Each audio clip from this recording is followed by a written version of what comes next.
Salut les amis, bienvenue sur Chrétien Philippe. J'espère que vous allez tous et toutes bien.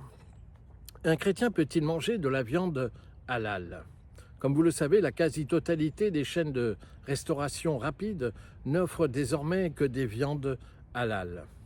On ne peut que regretter ce choix pour le moins arbitraire, restreignant le choix de viande, faisant fi par le fait de la diversité alimentaire, culturelle et religieuse. La seule arme restant à disposition des consommateurs est le boycott de ces enseignes.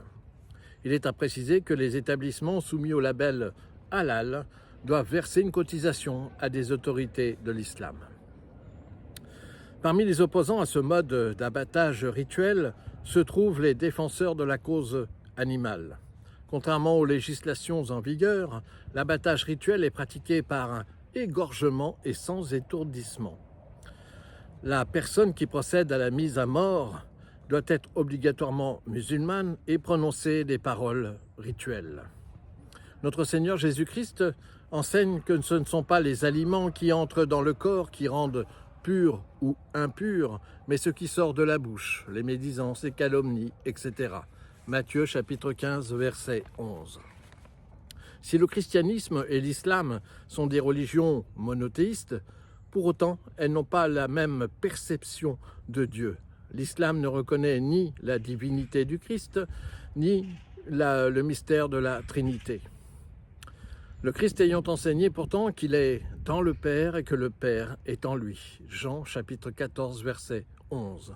Ou encore que nul ne peut aller au Père sans passer par lui. Jean chapitre 14, verset 6. Alors que penser d'une viande provenant d'un abattage rituel à un autre Dieu que celui du christianisme? Deux cas de figure. Si votre foi est ferme, si vous êtes droit dans vos bottes, comme on dit, saint Paul dira les choses suivantes. Pour nous, en tout cas, il n'y a qu'un seul Dieu, le Père, de qui tout vient et pour qui nous sommes, et un seul Seigneur, Jésus-Christ, par qui tout existe et par qui nous sommes. 1 Corinthiens, chapitre 8, verset 6. Si votre foi est un petit peu plus fragile, ou si vous êtes accompagné de personnes ne maîtrisant pas forcément les bases de la foi chrétienne, susceptibles d'être scandalisées en vous voyant manger de telles viandes supposées offertes à un Dieu autre que le christianisme, l'apôtre saint Paul rétorque « C'est pourquoi si un aliment doit causer la chute par le scandale de mon frère, je me passerai de viande afin de ne pas être objet de scandale. » 1 Corinthiens chapitre 8 verset 13. Alors voici une bonne solution si vous êtes invité chez un musulman. Nul doute qu'il vous fera le meilleur accueil possible à sa table.